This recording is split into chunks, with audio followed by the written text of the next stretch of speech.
Halo semuanya, selamat datang di channel 100 Alur Cerita.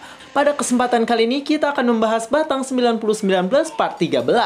Sebelumnya saya ingin mengucapkan terima kasih kepada Wilang Tama yang ini ngasihnya banyak banget buat saya.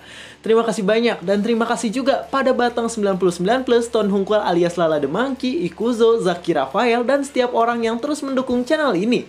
Saya ucapkan banyak terima kasih karena berkat kalian saya bisa bangkit secara terus-menerus dan mengejar jalan ninja yang ingin saya jalani. Sebelumnya mohon maaf kalau update-nya lama karena saya masih shock kena 2 teguran yang dimana jika satu lagi kena maka habis sudah channel ini. Aduh, jadi tetap jangan lupa untuk subscribe di channel satu lagi. Dan channel sebelah namanya Saratusan Cerita Official. Akan saya berikan linknya di deskripsi. Ya, tapi semoga aja channel ini aman tentram dan tidak ada lagi teguran dari pihak manapun. Dan buat kalian yang belum nonton part sebelumnya, silahkan cek di playlist yang telah saya buat atau cek di deskripsi. Sebelumnya disclaimer, konten ini tidak akan membahas keseluruhan dari cerita Batang 99 Plus. Jadi jika kalian ingin mengetahui fullnya, silahkan baca di web legal atau beli komiknya jika sudah ada di tempat kalian sebagai bentuk apresiasi bagi kreator. Oke, tanpa berbasa-basi lagi, mari kita mulai ke pembahasannya. Cerita dimulai dengan Hansarang yang terkejut dan berteriak. Di sana Hansarang berteriak tentang di mana dirinya saat ini dan kenapa ia dibawa ke tempat tersebut oleh Habaik. Oh iya, namanya Habaik ya guys, saya kemarin teasernya nyebutnya malah jadi Hababaik. Oke, kita lanjutkan. Saat Kyoka atau Hansarang sedang marah, Habaik pun langsung mencoba menenangkan dirinya. Di sana Habaik berkata bahwa ia tidak berniat untuk menyakiti Kyoka. Ia mengatakan bahwa sekarang ada seseorang yang ingin bertemu dengan dirinya. Kyoka yang mendengar hal itu langsung terkejut dan terbelalak matanya ketika mendengar bahwa ada orang yang ingin bertemu dengan dirinya. Kyoka pun di sana melihat ke arah belakang Habaik, yang dimana di sana ada 2 orang yang berjalan ke arah Kyoka. Kyoka yang melihat 2 orang itu langsung berkeringat dingin, dan di sana ia langsung menganga kencang karena tidak menyangka dengan orang yang saat ini berada di hadapannya. Terlihat orang yang datang adalah 1 orang wanita dan 1 orang pria. Tanpa disangka ternyata kedua orang itu adalah ayah dan ibunya Kyoka. Sedangkan itu cerita saat ini memperlihatkan masa lalu Kyoka saat ia sedang muntah di tengah live yang sedang berlangsung. Kyoka yang sedang muntah di sana melihat ke arah para kru dan juga ke arah ayah dan ibunya. Namun sayang di sana ayah dan ibunya malah kesal dan tidak memperhatikan keadaan yang sedang terjadi pada Kyoka. Kyoka pun di sana mengeluarkan leho cap 11 sambil membuka mulutnya lebar-lebar. Di sana Kyoka menangis kejar karena tidak ada orang yang membantu dirinya ketika ia sedang mengalami down dan butuh kasih sayang. Cerita berganti ke sebuah apartemen di mana Hansarang kecil tinggal. Dan saat ini Hansarang ingin keluar dari dunia musik dengan meninggalkan banyak prestasi yang sangat hebat. Tapi ternyata itu semua hanyalah keinginan Hansarang. Hansarang tidak dibiarkan keluar oleh kedua orang tuanya. Di sana terlihat ibu Hansarang menampar Hansarang kecil dengan sangat kuat sehingga membuat Hansarang kecil terdorong cukup jauh. Di sana terlihat orang tua biadab sedang menghajar putri kecilnya yang telah memberikan banyak prestasi bagi mereka berdua. Orang tua Hansarang di sana menatap dengan tatapan yang benci dan kesal karena kelakuan Hansarang yang dianggap telah mempermalukan mereka berdua. Saat Hansarang sedang terjatuh karena terkena tamparan tadi, ibu Hansarang pun datang menghampiri Hansarang kecil dengan santuy. Lalu dengan wajah menjijikannya ia berkata bahwa ia melakukan hal tersebut karena menyayangi Hansarang yang merupakan putrinya. Hansarang yang mendengar hal itu langsung merasa kesal dan sedih secara bersamaan. Bahkan di sana tubuhnya bergetar ketakutan karena kelakuan dari orang tuanya yang membingungkan tersebut. Cerita pun berganti ke beberapa tahun setelah kejadian tersebut. Di sana terlihat kamar Hansarang dan sekarang Hansarang memutuskan untuk terus mengurung dirinya dan tidak berinteraksi dengan dunia luar. Di kamar Hansarang yang menyedihkan itu, waktu pun bergerak begitu cepat dan mengubah kesendirian Hansarang menjadi kemalangan. Hansarang yang sedang diam di tempat dengan bonekanya yang sudah rusak didatangi oleh bapaknya yang biadab. Hansarang yang melihat hal tersebut langsung menangis karena rasa takutnya yang berlebihan pada kedua orang tuanya.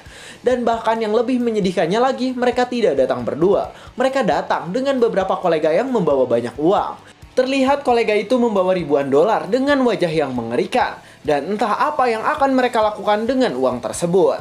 Bapak Hansarang tersenyum layaknya psikopat dengan senyum yang sangat mengerikan dan membingungkan. Dan bahkan ibu Hansarang pun tersenyum seperti itu. Ya, memang jodoh itu cerminan diri. Tapi dengan sangat tega, mereka berdua berniat untuk menjual Hansarang yang merupakan putri kecilnya.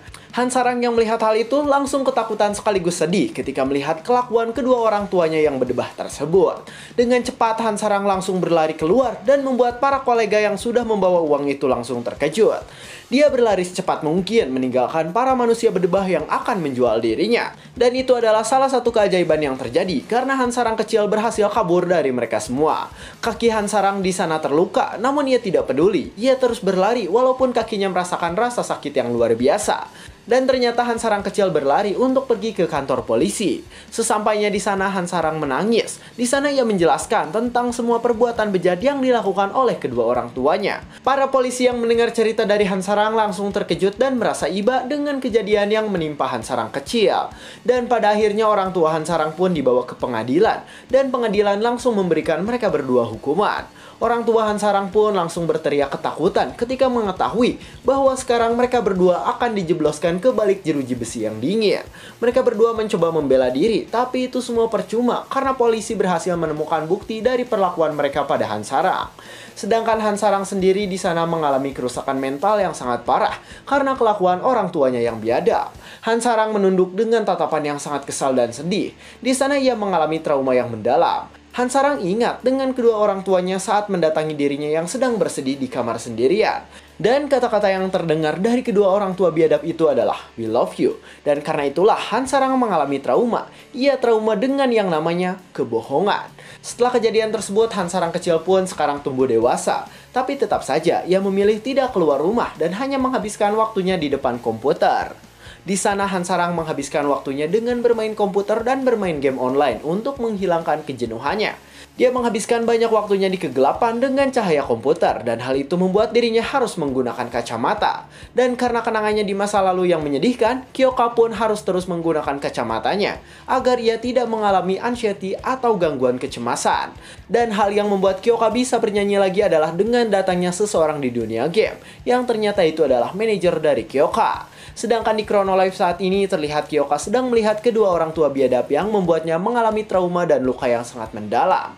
Tangan Hansarang di sana langsung merinding karena ketakutan ketika melihat kedua orang tuanya. Dengan wajah yang tidak percaya, di sana Kyoka melihat mereka berdua. Kyoka di sana bingung mengapa kedua makhluk berdebah itu datang padanya dan membuka lagi luka lama yang ingin Kyoka lupakan.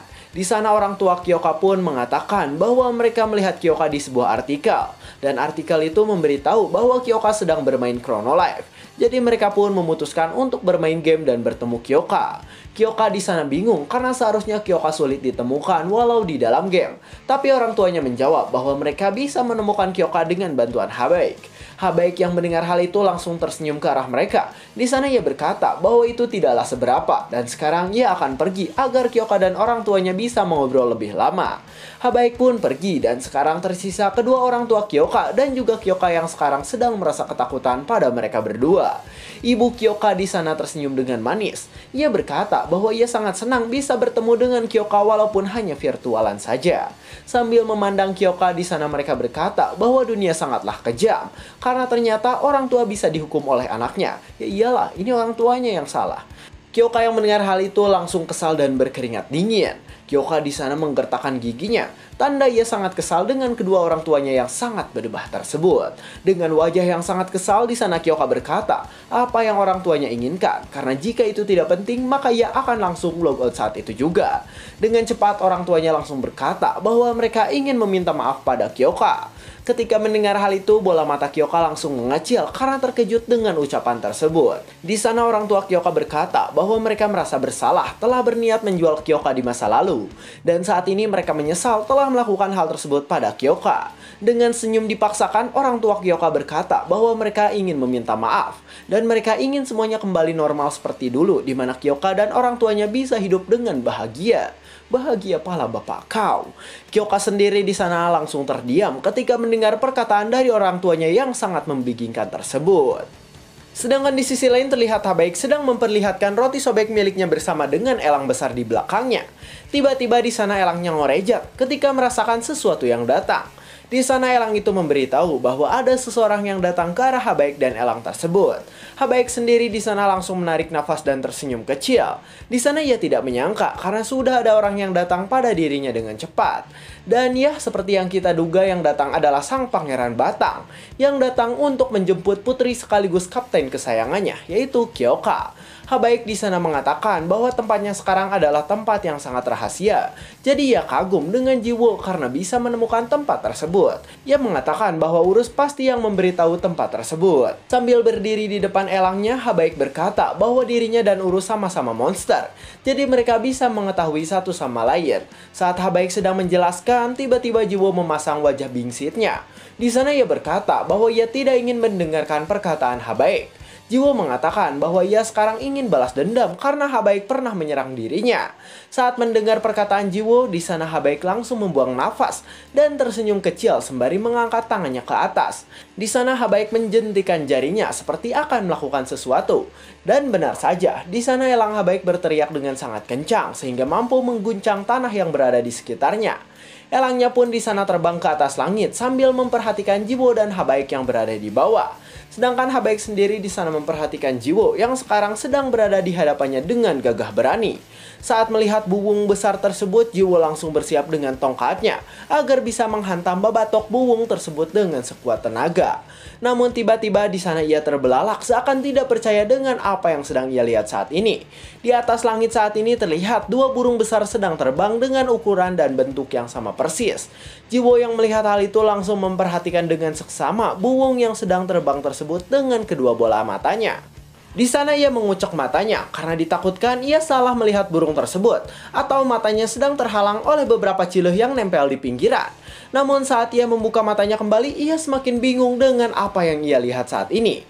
Di sana ia melihat bahwa burung itu sudah menjadi banyak hingga jumlahnya hampir tak terhitung oleh Jiwo itu sendiri. Jiwo yang melihat hal itu langsung memasang wajah kaget. Di sana ia mengatakan apakah burung-burung tersebut dicopas sehingga jumlahnya jadi banyak. Tiba-tiba di sana Habaik mengangkat tangannya dan berkata bahwa ini adalah teknik keempat milik dirinya. Dengan senyumnya yang manis, Habaik berkata bahwa sekarang ia sedang mengeluarkan teknik yang ia beri nama fotokopi. Para burung-burung tersebut pun langsung berteriak dengan sangat kencang. Dan bukan hanya satu burung saja, di sana semua burung pun berteriak dengan kencang dan bersiap untuk menghabisi Jiwo. Para burung di sana langsung bersiap untuk menyerang ke arah Jiwo. Sedangkan Jiwo sendiri di sana merasa bingung dengan apa yang terjadi saat ini. Dengan kesal, ia langsung mengayunkan senjata terkuat miliknya dengan cepat, sehingga membuat sebuah ayunan yang cukup kuat. Terlihat serangan Jiwo tadi berhasil menciptakan sebuah ledakan yang sangat dahsyat, sehingga membuat para burung yang akan menyerang dirinya langsung terhempas kemana-mana. Para burung yang terkena hempasan serangan tadi langsung menghilang dan berubah menjadi abu di langit. Namun ternyata mereka semua langsung respon kembali dengan sangat cepat.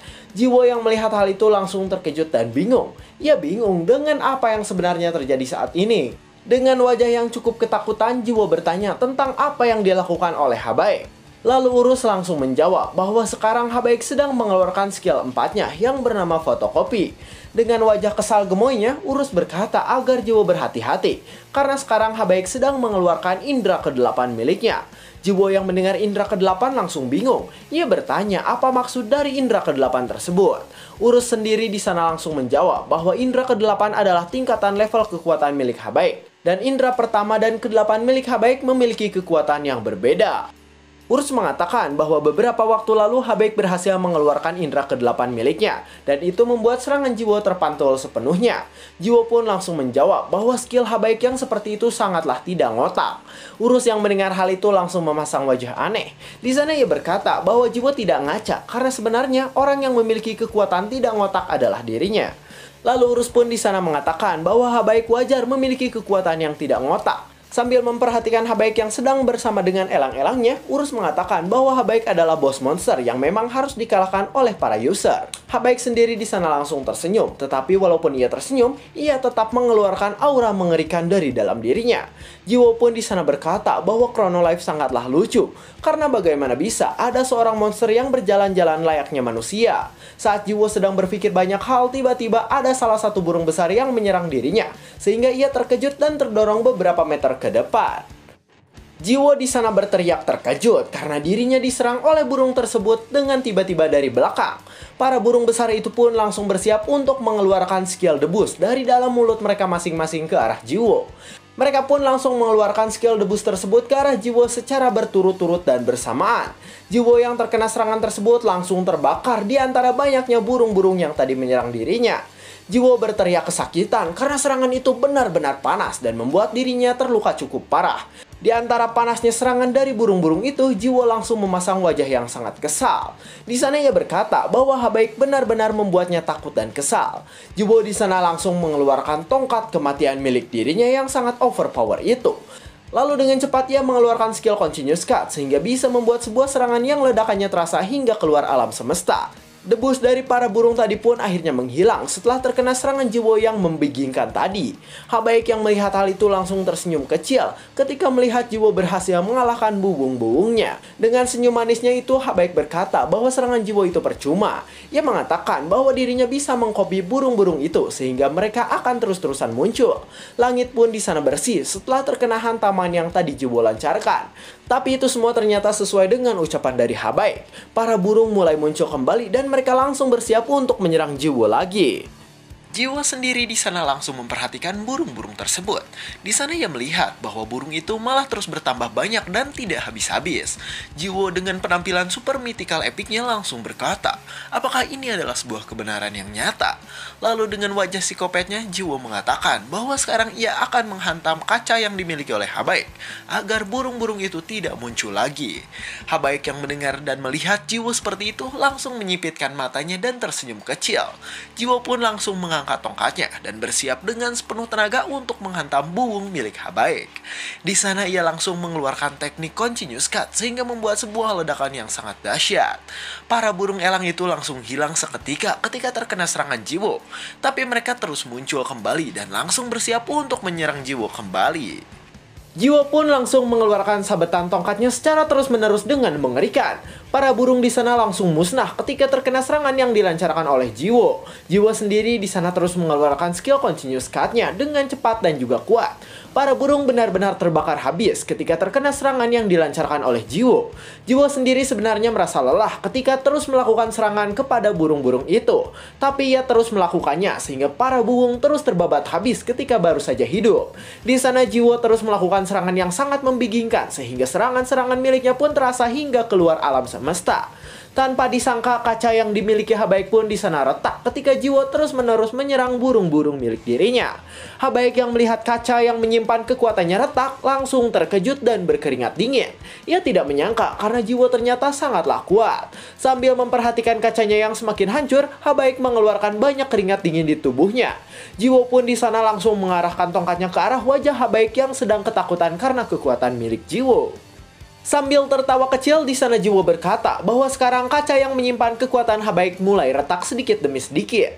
Dengan wajah berdebahnya, Jiwo berkata bahwa Habaik adalah monster yang sama dengan Urus. Jadi sekarang ia akan menghantam bebenguk milik dirinya. Urus sendiri di sana langsung menatap Jiwo ketika dirinya disamakan dengan Habaik. Sambil tersenyum ketakutan, Habaik berkata bahwa Jiwo sangatlah kuat. Ia tidak menyangka karena Jiwo ternyata benar-benar memiliki kekuatan yang sangat membingungkan. Jiwo pun langsung mengatakan agar Habaik tidak tersenyum seperti itu, karena hal itu mengingatkan dirinya pada si Dewi yang tidak bisa mokat-mokat. Habaik sendiri di sana bingung karena dirinya disamakan dengan si Dewi yang ia anggap kecoa. Sambil mengarahkan tongkat saktinya, Jiwo bertanya mengapa Habaik menculik Yoka dan apa maksud dari bagian dari dewa yang Habaik pernah singgung sebelumnya. Habaik pun di sana tertawa kecil. Ia mengatakan bahwa ia bingung untuk menjawab pertanyaan Jiwo karena pertanyaan Jiwo terlalu sulit bagi dirinya. Jiwo yang mendengar hal itu langsung kesal pada Habaik. Di sana ia langsung bersiap dengan tongkatnya untuk menghantam Habaik yang sekarang berada di hadapannya itu. Habaik pun langsung memperhatikan kacanya. Di sana ia memberikan sedikit energi pada kacanya. Ia mengatakan bahwa kacanya itu masih bisa digunakan sekali lagi. Jiwo sendiri di sana langsung terkejut ketika melihat Habaik melakukan sesuatu pada kacanya tersebut. Sambil melihat ke arah bayangan yang diciptakan oleh Habaik, Jiwo di sana bingung apa yang akan diciptakan oleh dirinya. Saat melihat apa yang telah diciptakan oleh Habaik, Jiwo langsung terdiam karena apa yang dibuat oleh Habaik sangatlah mengejutkan. Mata Jiwo di sana langsung terbelalak ketika melihat apa yang sekarang ada di hadapan dirinya. Ia mengangkat mulutnya lebar-lebar, seolah tidak percaya dengan apa yang telah dilakukan oleh Habaik. Di sana Jiwo melihat bayangan dirinya yang sekarang menjadi berwarna biru. Bayangan Jiwo di sana sama-sama menggunakan tongkat kematian, dan bahkan ukuran dan bentuk tongkat itu benar-benar sama dengan milik Jiwo. Penampilan epiknya pun sama persis dengan yang digunakan oleh Jiwo. Jiwo di sana langsung berteriak dan berkeringat dingin ketika melihat dirinya menjadi dua, tetapi beda warna. Dengan wajah yang terkejut, Jiwo mengatakan bahwa ia tidak menyangka karena Habaik membuat fotokopi dari dirinya. Bayangan Jiwo sendiri di sana menatap dengan tajam karena sekarang ia bersiap untuk menyerang Jiwo yang asli. Dijelaskan bahwa skill Habaik yang bernama fotokopi bisa membuat bayangan seseorang. Bayangan Jiwo pun di sana langsung mengangkat tongkat kematian milik dirinya yang mirip seperti punya Jiwo. Dengan wajah yang serius, dia mengeluarkan skill yang bernama Tukso Onit no. Ya, skill ini adalah skill continuous cut yang dibalikan, guys. Dan dengan cepat hantaman bayangan Jiwo pun langsung mengarah pada Jiwo yang asli. Di sana terlihat Jiwo memperhatikan serangan yang sekarang akan muncul di hadapan dirinya tersebut. Hantaman itu pun terus mendekat ke arah Jiwo dengan sangat cepat. Jiwo di sana langsung memasang wajah aneh ketika serangan yang akan datang adalah serangan kuat yang tidak ngotak. Jiwo pun langsung terkena serangan miliknya sendiri, dan di sana ia langsung memasang wajah seperti alien karena ternyata serangan miliknya sangat-sangat dahsyat dan juga kuat. HP Jiwo pun di sana berkurang sangat banyak. Tapi karena skill bayangan Jiwo bisa menyerang secara terus-menerus, maka HP Jiwo pun habis dan cerita pun bersambung. Anjay ya nih. Gimana guys, menurut kalian si Jiwo bakal mau cut atau gimana? Soalnya HP-nya habis nih. Menurut kalian gimana nih? Si Jiwo mau cut atau hidup lagi terus-terusan? Coba komen di bawah menurut kalian gimana. Dan silahkan berteori guys. Dan untuk pelajaran yang bisa diambil dari cerita kali ini ialah agar kita tidak menjadi orang tua yang menyedihkan. Ya pokoknya anak itu ya anak, bukan sebuah barang atau investasi untuk masa depan agar bisa menghasilkan cuan. Saya 100 Alur Cerita, jangan lupa like, comment, subscribe, dan share ke teman-temannya. Terima kasih telah menonton sampai akhir dan sampai jumpa di kesempatan berikutnya.